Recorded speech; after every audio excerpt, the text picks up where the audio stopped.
Hello there and welcome to another exciting episode of Property Focus, your window into the world of architecture, building construction and real estate. In today's show, we'll be focusing on a set of players in the building construction industry who for a long time had been neglected by the regulators and as a result, not very much acknowledged by the rest of the industry.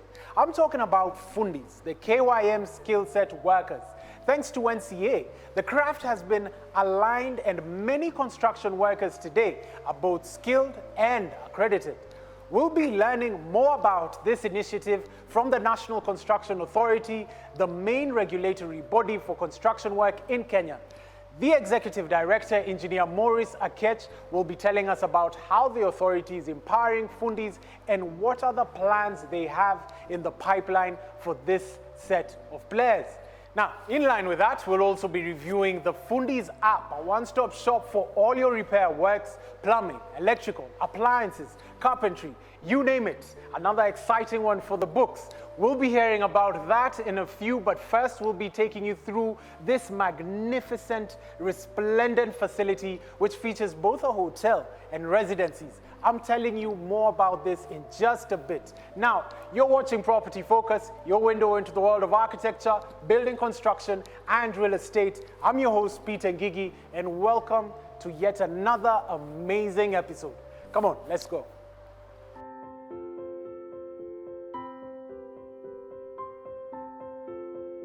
The premium global hotel brand Radisson Blu continues to stamp its bold in Nairobi, which could be an indication that the hospitality business in Kenya is quite lucrative. We're at their newest address, the ultra-modern hotel and residences in Arboretum, and we'll be talking to the developer cum architect about this investment as well as architectural design of this property. Now, let's hear what she has to say. Welcome to Property Focus. Thanks for having me. Excellent. So you're the developer and the architect of this magnificent property. Yes, well, I'm one of them. You're one of them. We'll get to the design questions a bit later. But first, tell us about the state of hospitality real estate in the country. I think in Nairobi it's still vibrant. You can see confidence in the market. There's still hotels coming up. And that's great to see. And investors are signing up with the brands like us. However, in coastal regions, I think everyone's suffering. And that's because we still don't have the open sky policy yet. Yeah, but overall, Nairobi is rocking. Okay. So what market gap or need did you identify to put up this kind of facility here? We felt that there was a gap in the long stay segment, the 5-star, particularly the 5-star, yes, where business travelers are now coming to this part of the world for a week or 2 weeks. Whereas in the past they would be coming here for 1 or 2 year stints. So we felt there was a gap and they were looking for a branded property for that gap. So is there a difference between hotel residencies and apartment hotels? In most parts of the world, you don't tend to have hotel rooms in the same building as the apartment building. Whereas in our property, we have both in the same facility. Yes. However, we don't have the kind of volumes that they get in that part of the world. We're in the West or in Dubai. Okay. So we felt we should combine it. So you mentioned Radisson Blu is the franchise partner that you're working with. Why did you choose Radisson instead of any other franchise hotel? Yeah, actually the franchise is the Radisson Hotels Group. Okay. Radisson Blu is one of their brands. So they have Park Inn, Radisson Red, Radisson Blu, and Corvus. Corvus is their 6-star collection. Radisson Blu is their 5-star. One of the reasons I chose the Radisson Group is because I felt that they had the most aggressive growth strategy for Africa compared to other brands when I met them. I also felt that they understood the risks and the capital investment that the developer makes in this part of the world. And so they were willing to listen to us, listen to our pain points, and work with us. And they were flexible in meeting our specifications so that the cost would come down. They helped us to value engineer the specifications. So, I felt that rather than dictating brand standards at us, they were willing to work with us And it was such a great experience because of that. The air is so fresh, the area is so serene. Why did you choose this particular location for a hospitality facility? Why not commercial? Why did you choose hospitality? So being behind State House, 5 minutes to CBD, 10 minutes to Westlands and Hurlingham, surrounded by 20 embassies and overlooking a park, it was really a no-brainer. Our only disadvantage was that we had a height restriction because of our proximity to State House. So then we had to design horizontally instead of vertically. But we felt hotel in a secure location like ours was the best fit. Speaking of challenges, what other challenges did you encounter? Many, countless. I could write a book about all the challenges. One of our major obstacles was we hit hard rock during excavation. So that did set us back because excavation took us a lot longer. We applied for approval from NEMA to blast the rock, but some of our neighbors objected to that. So then we had to drill. All the drill bits broke, and the contractor had to keep replacing the machines. So that took us a year longer than we had anticipated. The other challenge, of course, was having to design the building horizontally, not vertically, because then you have to take all the mechanical and electrical wiring across a longer range, and that became challenging. And lastly, designing a curved building where every stone block has to be rotated, it's quite a task. Okay? What would you say is the future of hospitality real estate investments here in Kenya? I think the next few years are going to be challenging because there are a lot of properties and a lot of hotel rooms coming into the market.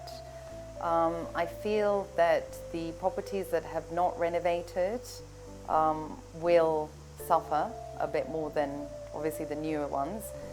There will be a price war in certain locations where there's oversaturation of hotel rooms.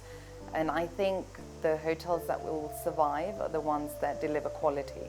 And that was Dr. Raki on Radisson Blu Arboretum. We're going to take a short break, but when we're back, we're going to have the Executive Director of the NCA, and he's going to be telling us about accreditation of Fundis in Kenya with engineer Maurice Akech. Stay tuned.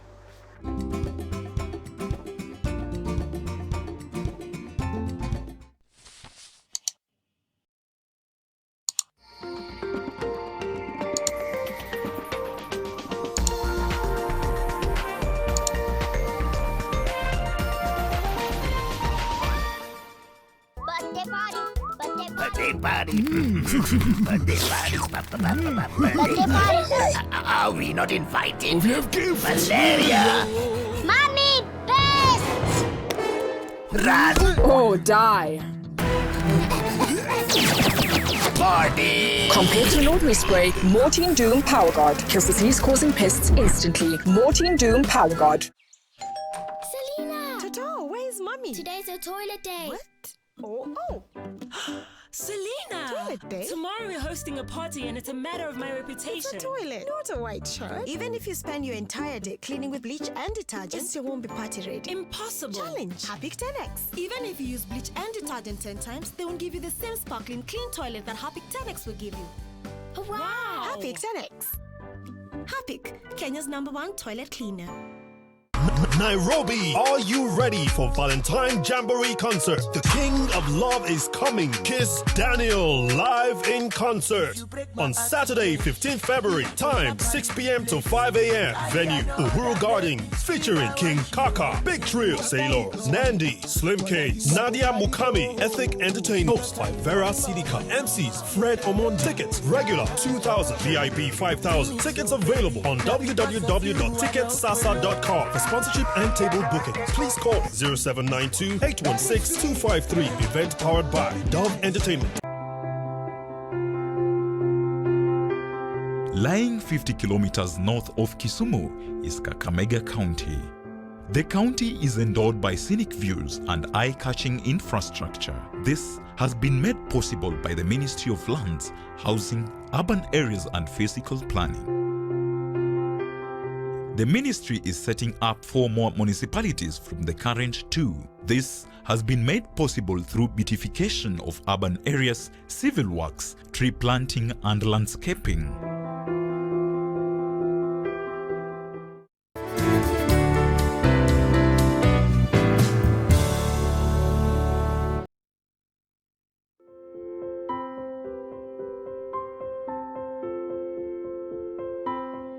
And welcome back. You're watching Property Focus, and with me I have engineer Maurice Akech, who's going to be telling us how they're empowering Fundis in the industry today. So tell us, what is the mandate of the NCA in the building and construction industry? Thank you very much. National Construction Authority is a government agency that is charged with the mandate of overseeing the construction industry and coordinating its development. So basically we have a regulatory role, and we are to ensure that at least we have what's happening in the industry streamlined. And one of the key roles, which is the focus of today's interview, is to accredit skilled construction workers and site supervisors, among many other functions that we have, including quality assurance, including registration of contractors, including registration of projects, and so on and so forth, and also capacity building of the professions that we regulate, like the contractors and the construction workers and site supervisors. Okay. Yes. Excellent. So our mandate is quite wide, but I'm just picking it within the theme that is for today's discussion. In relation to the Fundis? In relation to the construction workers, yes. The Fundis, yes. the craftsmen, yes. the artisans, okay. as you may call them. How does the authority classify this skill set of workers? We actually have quite a number of trades. They fall under different trades because a construction worker is this person who basically converts what you see on paper that has been prepared by a construction professional, either the engineer, the architect, into an actual product. So they have different skill sets, and these skill sets are classified into different trades.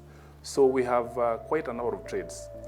When we started a few years ago, what happens is that there were quite the traditional trades that were known, like the plumbers, the carpenters, the masons, the electricians, and so on and so forth.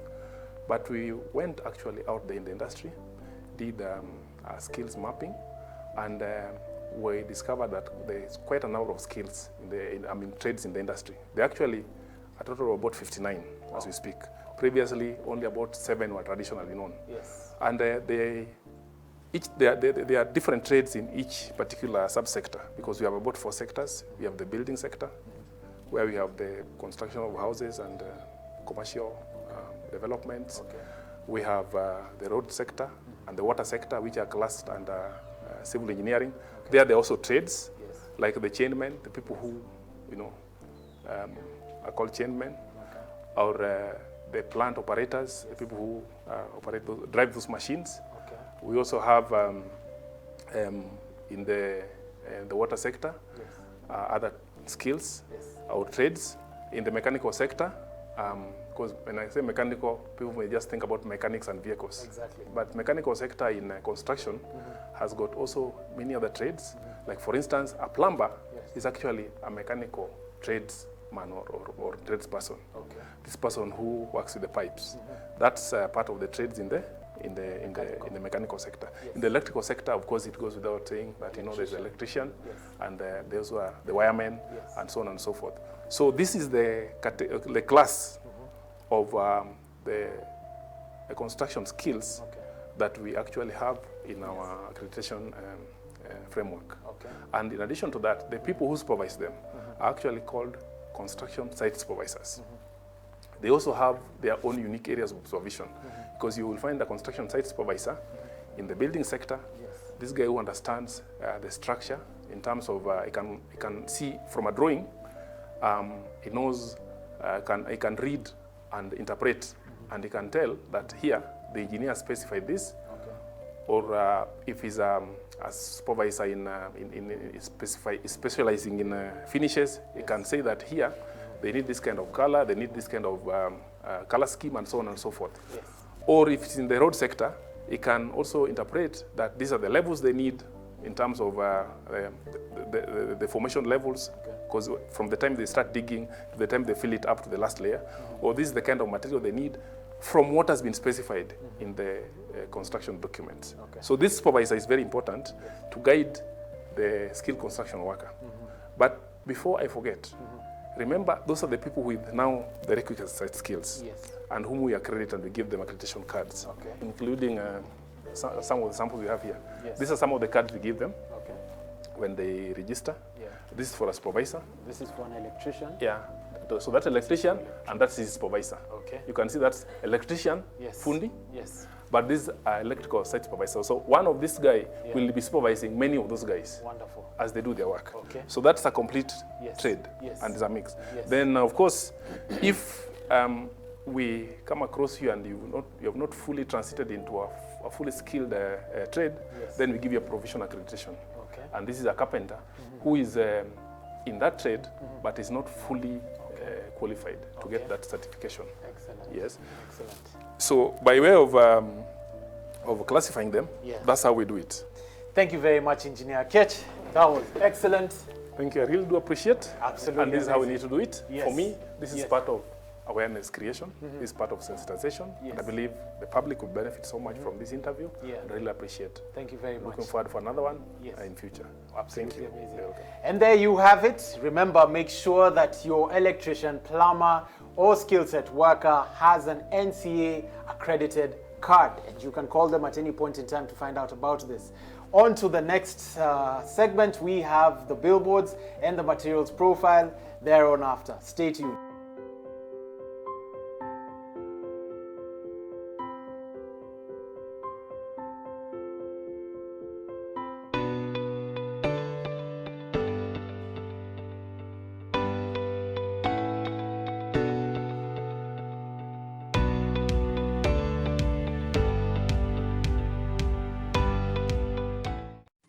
Welcome to Orchard Park, a unique gated community with spacious 3-bedroom bungalows. The estate is located along Kenyatta Road next to the tarmac. Call us or visit us today for viewing. Radisson Homes, affordable exclusive housing. It's all about hashtag Mapenzi Moto Moto. It's double the love this Valentine's weekend at Hotpoint. Bundle offers available, 2 for the price of 1, and enjoy free next day delivery in Nairobi and Mombasa. Get a bottle of wine or chocolates for every purchase above 40,000 shillings. Product financing available at 0% deposit. Shop online or at any of our 6 outlets countrywide. Hotpoint.co.ke. What do you mean you forgot? Are you okay? I'm fine.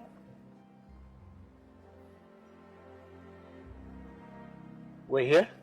Enjoy your night. Whatever.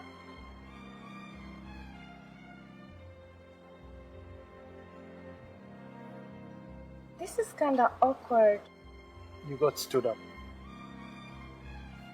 What are you doing this evening?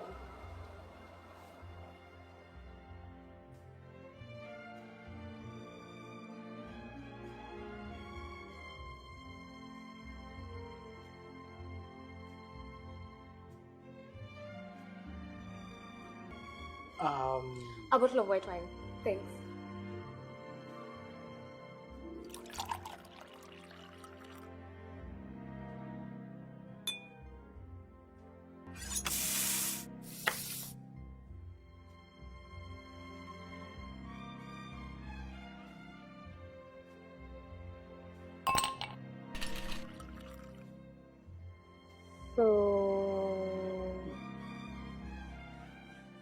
You want me to end the ride now? Celebrate your love in style this Valentine's Day and enjoy a live band, dinner for 2 and a romantic room from 8,000 shillings. Book your experience today by calling 0797 332473.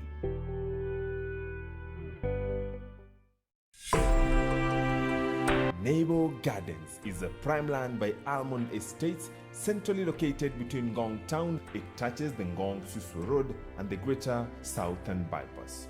Nebo Gardens is located within the urban growth boundary, and the reason being for the government to make the area a controlled special economic zone has greatly influenced the return on investment. With rich red soil and away from the congestion of the city, Nebo Gardens is prime for both settlement and agriculture. The plots come with a perimeter fence, a gate, borehole water on site, electricity connection, well-graded internal 9-meter access roads, and a common area. Get yours today at 500,000 Kenyan shillings for an eighth of an acre, inclusive of transference fee and conveyors fee. You can contact us on 0769 737 454. I told you last week the business world is on endless transformation, and I'm telling you again, tech innovations are here to make our lives better every day. The Fundis app is one such tool that concentrates all your technician services in one platform at the access of your fingertips. Let's hear about it from the founder of the app, Mr. Alex Mwangi. Briefly tell us about that, and welcome to Property Focus first of all. Yeah, thank you for having me. So Excellent. pretty much Fundis is a platform that is both mobile and web-based, that enables homeowners and workplaces to find competent, vetted and reliable repairs, installation and maintenance specialists. Excellent, brilliant. So tell us, what made you, or what gap did you identify in the market that you created this application? Basically, if you looked at economies like ours, you realize that the informal sector, by and large, is the one that creates most of these jobs. And anytime you're thinking about looking for a repairs or installations or maintenance technician, it's very hard for you to find one. So the biggest problem is always, number one, where are you going to find a person? And secondly, how do you know if this person is competent? Yeah. So how does the application work? Break down the steps. Briefly tell us about this. So basically, it's a one-stop center where you can be able to get any one of these services. And it's simply you create an account using your phone number and your name, and you can be able to indicate where you are and exactly what you're looking for, and within a matter of seconds, you'll be sorted out. Speaking of what you're looking for, what are the products and services accessible on the application? By nature, right now, we are largely an artisanal service area. So that covers all the sorts of repair, installation, maintenance that you can think about at home and at the workplace. Yes. Okay.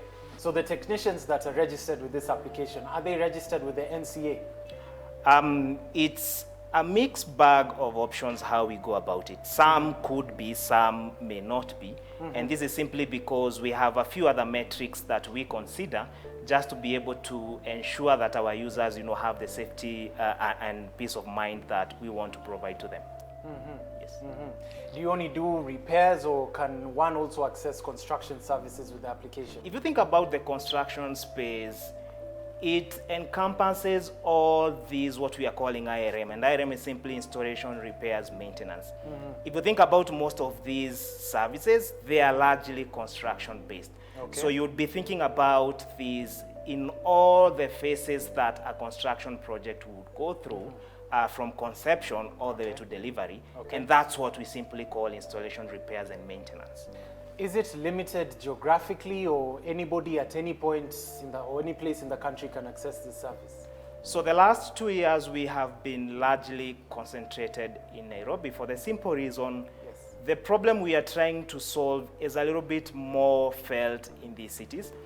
But our goal is that if you think about every other urban center that you can think about, they are growing around the same, the same way Nairobi is growing. So we have already done our early tests in Machakos and Nakuru, and the idea is that by the end of 2020 we'll be in around 5 cities within the Kenyan space.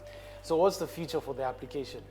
First of all, we're at a point where we think the problem that we are solving is not a problem that is uniquely Nairobian. If you look at every other single city you can think around the sub-Saharan Africa, we are solving pretty much an African problem. We are simply asking ourselves, where do we think the next scope of jobs is going to come from?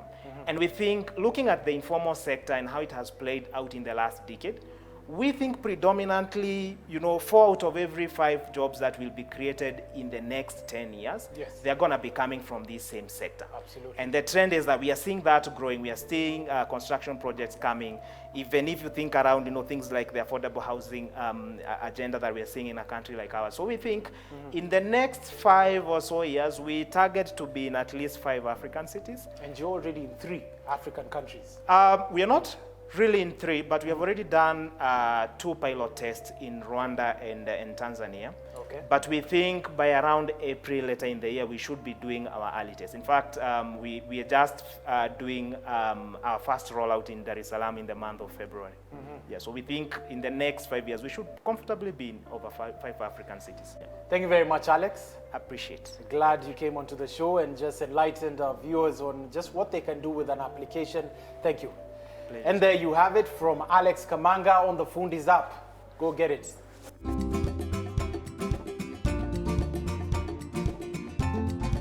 We've come to the end of today's show, but undoubtedly better informed on what's happening in the property world.